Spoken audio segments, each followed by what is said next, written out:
Our next speaker is Carolyn Boerwinkle. She's at Baylor College of Medicine, a med student who is going to make a career, of course, of studying Alström syndrome. Right? Okay. So, as she mentioned, my name is Caroline Boerwinkle. I'm a medical student down at Baylor in Texas. I was first introduced to Alström syndrome during a year that I spent working at the NIH. My boss at the time, Dr. Ken Olivier, who's a pulmonologist, told me about a group at the NIH headed by Maral Ghanay-Agoon, our previous speaker, who was doing some really great work on a syndrome called Alström syndrome, and would I like to be involved? So of course I nodded my head and said, yes, boss. Just one tiny question, what is Alström syndrome? So I went back to my cubicle, opened up my computer, started to do some research, and by the end of the day, I was completely hooked. So for the next 30 minutes or so, I'm going to be talking about the upper and lower respiratory tract manifestations of Alström syndrome. To start, I'll talk about just a basic question of what are the upper and lower respiratory tract manifestations of Alström syndrome. We'll review a little bit of the previously published literature, as well as talk about some data that we collected at the NIH. After that, we'll explore the potential links between Alström syndrome and some other ciliopathies, in particular asking the question of, can we explain the mechanism of these pulmonary findings in Alström syndrome by studying other ciliopathies? So to start, it's probably mandatory to review what Alström syndrome is, but knowing my audience, I promise I'll keep this very, very brief. So Alström syndrome, as we heard this morning, is an autosomal recessive disorder caused by mutations or variants, as they were described this morning, on a gene called ALMS1 on the second chromosome. So we know that Alström syndrome is a progressive and complex disorder characterized at any given point in a patient's life by findings in multiple different organ systems. So we heard this morning about changes in visions, heart problems, dyslipidemias, and liver problems. But these are just a few of the more common and more consistent findings in Alström syndrome. But as we all know, that no one patient is characteristic of everybody who has this. There's not only wide variability amongst families that are here, but those of you with multiple children might even see variations within siblings with Alström syndrome. So in addition to these core findings, it's been observed that pulmonary symptoms play a major role in Alström syndrome. In this compilation of 3 different surveys collected between 2004 and 2013, 74% of patients reported moderate to very severe respiratory symptoms.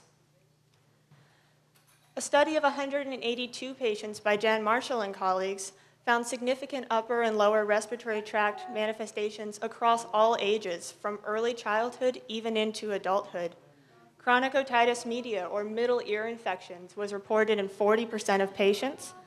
Pulmonary symptoms was reported in half of patients. These included recurrent bronchopneumonias, sinusitis, bronchitis, and dry cough, and 20% of patients had asthma.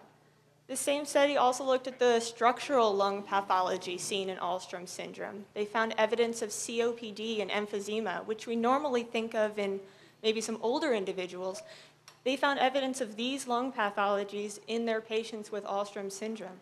They also found evidence of fibrotic changes. We discussed the fibrotic changes in the heart, in the liver. They found evidence of fibrotic changes in the lungs as well as something called bronchiectasis and bronchiolitis obliterans in one patient each.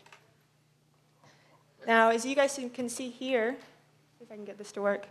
So here is a section of lung taken from an Alström's patient. Down below, this is a section of normal lung. So as you guys can see, normal lung should have these alveoli, which have very, very thin walls, right?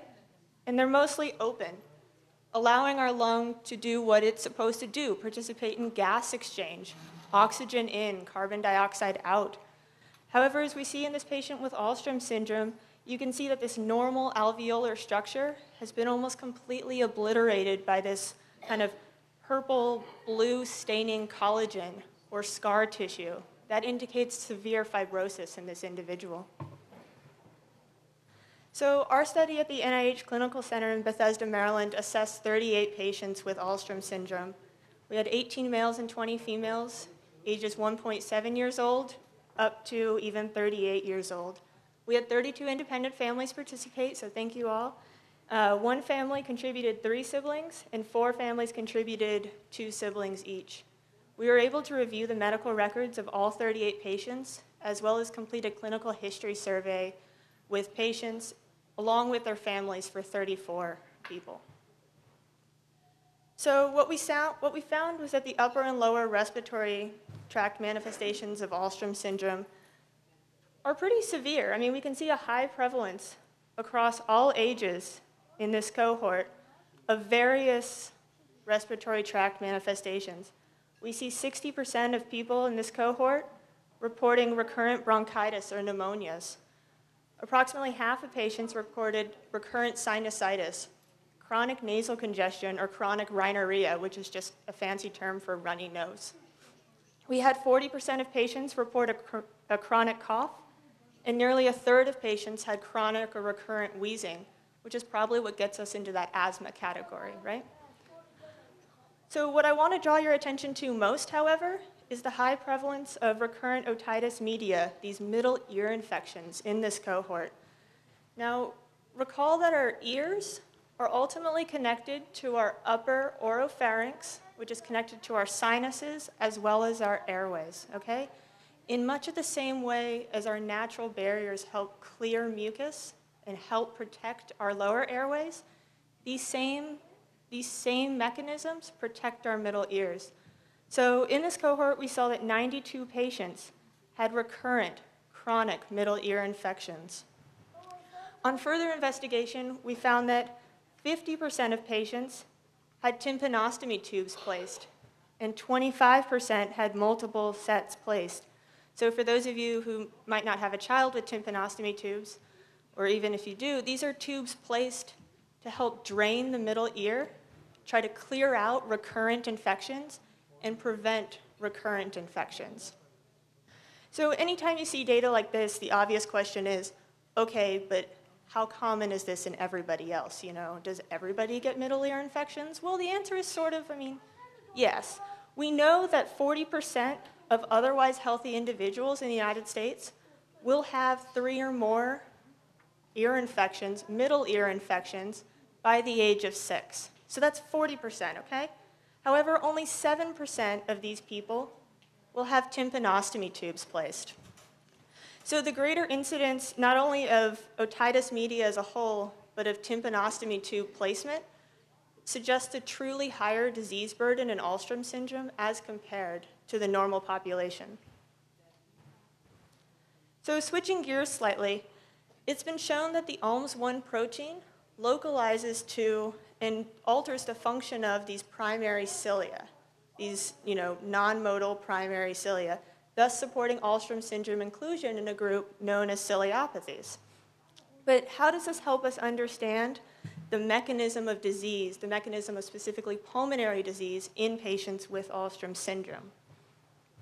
So to answer this, we have to understand the types of cilia that are found in the human body. In adults, there are 2 major types. The first are the primary cilia. These are immodal. They're found on most of our cells, and their role is to really act as a sensory antenna that, as Dr. Ganeagun talked about, really transmits chemical signals between a cell and its environment. Now, the ALMS1 protein localizes to these primary cilia, and their dysfunction has been implicated in the primary ciliopathies, ones like Alström syndrome, Joubert, Bardet-Biedl, as well as polycystic kidney disease. Now, the second type are these modal cilia. They're found lining our airway epithelium, or just respiratory tracts from the ear all the way into our lungs. Their unique structure gives them sort of a synchronous beating motion, okay? They're able to beat back and forth, and they form what we like to call, it's after lunch so I can say this, they form what we like to call a mucus elevator, okay? It helps bring the mucus and the trapped bacteria along with it from our airways out. And in this way, it helps protect our airways.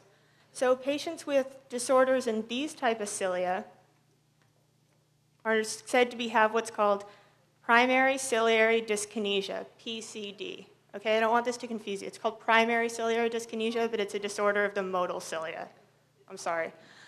So patients with PCD, because they're unable to clear this mucus-laden bacteria from their lungs, it makes sense that they would develop these recurrent sinus infections, pulmonary infections. They get really bad pneumonias, ear infections as well.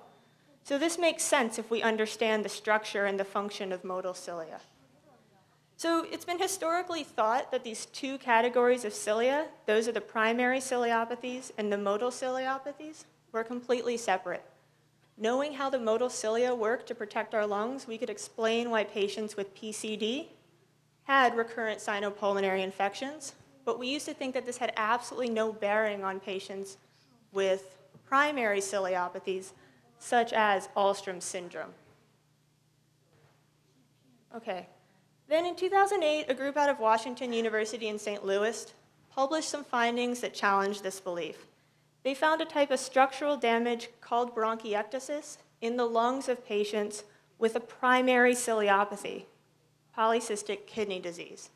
So this structural damage indicates to us that these patients have recurrent pulmonary infections, much like what we would expect to see in patients over here with PCD. So classically, polycystic kidney disease, as Dr. Ganayagun talked about, is believed to be a disease of primarily liver and renal pathology. We never really used to think about lung involvement in PKD. So these findings opened up some new avenues of questions for us. How much overlap was there between PKD and PCD? Does this extend to other ciliopathies? And could we even use our knowledge, our understanding of PCD to help explain why patients with other ciliopathies, like Alström syndrome, may have respiratory illnesses?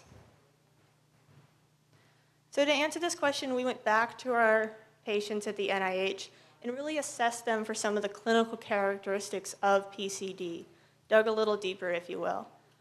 We got chest x-rays on 35 patients and a chest CT on 1. 9 patients had nasal nitric oxide testing.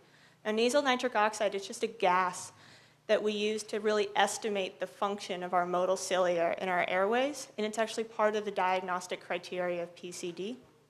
In addition, 4 patients had nasal ciliary biopsies taken to actually, under a microscope, examine the ultrastructure of those cilia, these modal cilia in their noses. The last thing we did is we modified our questionnaire from before, using as a template a standardized clinical history questionnaire used to evaluate the symptoms of PCD. So as we've discussed, PCD has a very distinctive group of clinical features that we know about. So we used this survey to apply a PCD-like lens, if you will, to the respiratory manifestations of Alström syndrome. So an example I've shown here is chronic cough. It's a larger survey, but this is just for chronic cough. So for the overall examination, really we were just interested in the presence or absence of cough, yes or no. But to evaluate the PCD-like features, to try to figure out if some of these things were going on in Alström syndrome, we further specified these symptoms. We asked questions like, does your cough occur throughout the year? Or is there a seasonal change associated with it? What's the character of the cough? Is it wet? Is it dry? Do you ever produce any mucus or phlegm? And how old was your child when you first started noticing this chronic cough? So what we found was that while the burden of upper and lower respiratory tract infections is high in Alström syndrome, it doesn't quite fit a PCD-like picture. The 4 patients who got a nasal biopsy all had normal modal cilia ultrastructures, whereas in PCD we would expect to see for most of our patients some sort of abnormality in their cilia structure, in their modal cilia structure. Additionally, on the imaging, we saw no evidence of post-infectious lung pathology. It doesn't mean that there's not recurrent infections. It just means that it's not causing any sort of structural lung pathology that we might expect to see with PCD. And last, or second to last, while we saw that 92% of Alström's patients overall reported chronic middle ear infections, only 39% of patients reported an onset of less than 2 years of age. This is compared to 80% of patients with PCD. The last thing is that nasal nitric oxide, that gas that we use to help us diagnose PCD. Well, our average in the Alström's cohort was 232, whereas generally our cutoff for PCD, we like to see something less than 77. So to really bring this all together, we've seen that the upper and the lower respiratory tract complications in Alström syndrome are common and potentially severe. This applies in particular to these middle ear infections, these otitis media episodes. However, we've seen that PCD-like modal cilia dysfunction is an unlikely explanation for the respiratory complications in Alström syndrome. We saw nasal nitric oxide levels significantly lower than what we see in PCD. Our 4 patients had normal modal cilia structure, and we saw a lower incidence of PCD-like respiratory symptoms in this cohort. So that being said, I don't want to end this on a down note. I do think there are several really valuable takeaways from these findings. First, a better understanding of the respiratory tract complications in Alström syndrome allows us to more effectively guide clinical management. We now know that we need earlier referrals and screenings for the respiratory manifestations of Alström syndrome, if possible. And knowing the specific character of the common respiratory diseases in these patients can really help us make better informed treatment decisions. Second, having a strong grasp on the clinical manifestations may allow us to really work backwards from a well-characterized phenotype to the molecular basis of disease. Right now, there's a lot of work in both directions, and I think that this is one of the ways that we can really solidify our knowledge of the phenotype to work backwards. So, as always, I would be remiss if I didn't thank the individuals with Alström syndrome and their families for their time and patience. The week at the NIH, I understand, was a really long one, so thank you for taking the time to meet with me. I'd also like to thank my research mentors at the NIH, Drs. Olivier and Ganeagoon. As a student, a good research mentor is something to be really cherished, and these 2 individuals are special. I'd also like to thank Dan Marshall and the Alström Syndrome International. I think it's safe to say that without them, we wouldn't be where we are today, as well as the PCD Foundation, who helped make my travel possible.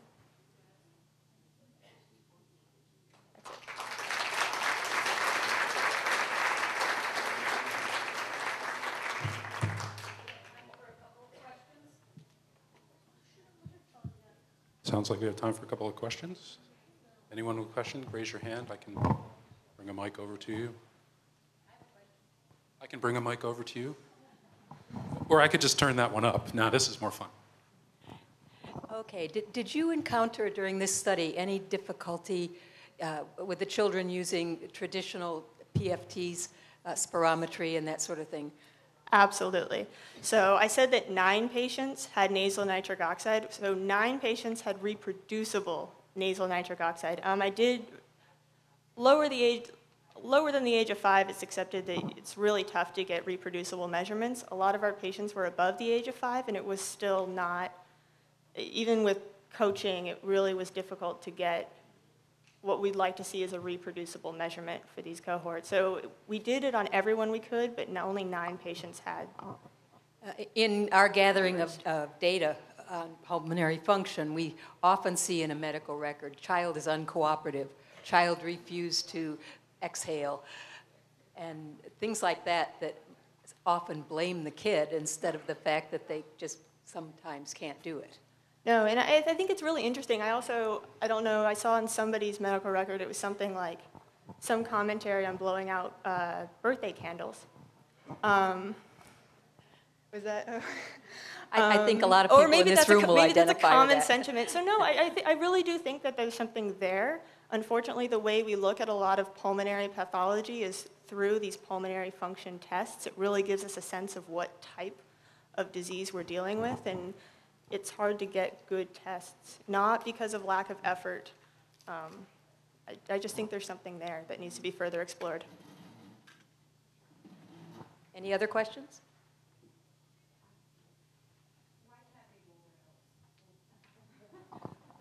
The question was, why can't they blow their nose?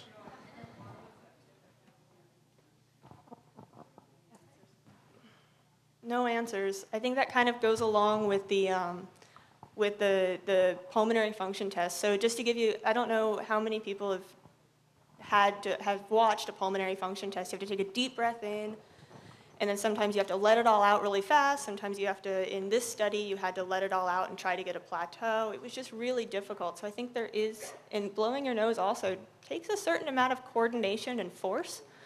So I think that they probably go hand in hand, and I don't. That's a long way of saying I don't know.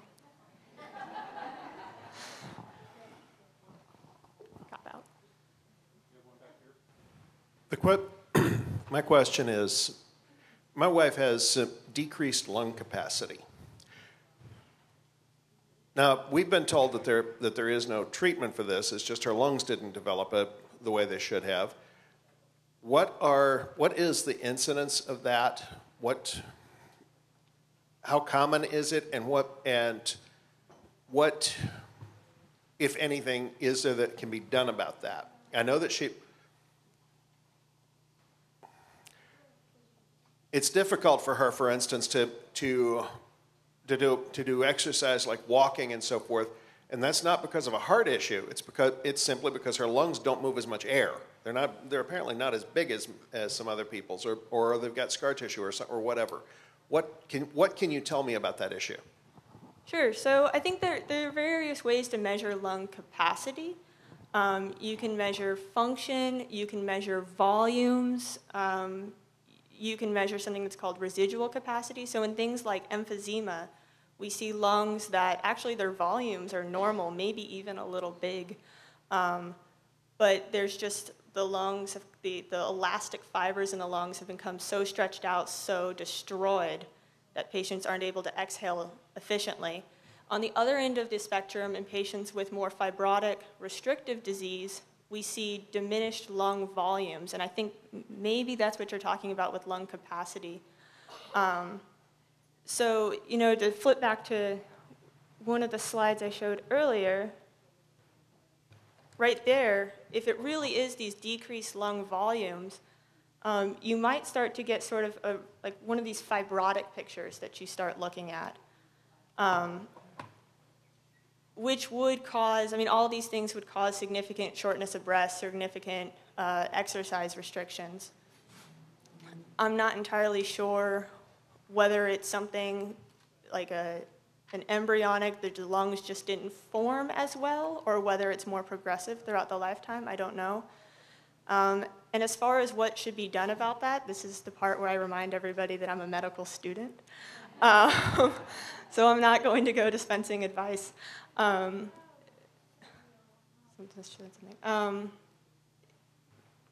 a lot of these diseases have sort of bucket categories. You have a fibrotic disease, you have an obstructive disease, and while there are variations of treatments in terms of what tends to cause that disease, sometimes things that might alleviate your symptoms might be similar within diseases. So maybe the treatment isn't Alström specific, but knowing these diminished lung capacities, there are treatments that can help alleviate these sort of symptoms. Thank you.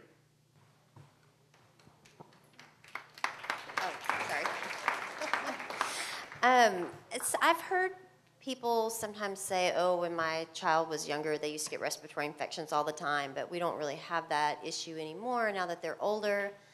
Did you get any kind of information like that through the NIH study? Absolutely. I didn't go into it too much here, but if you really look at the different ages, you'll notice that for a lot of these pathologies, so let's take nasal congestion is a great one. We know that kids tend to have more nasal congestion, any kid. But we do see that the prevalence decreases throughout age groups, and I think one of Jan's studies also showed that the prevalence really decreases. I don't know why that is, but we did see that in this kind of decreasing prevalence as you get older. reported prevalence. Thank you, Carolyn. You'll be around if anybody wants to seek you out. Yes.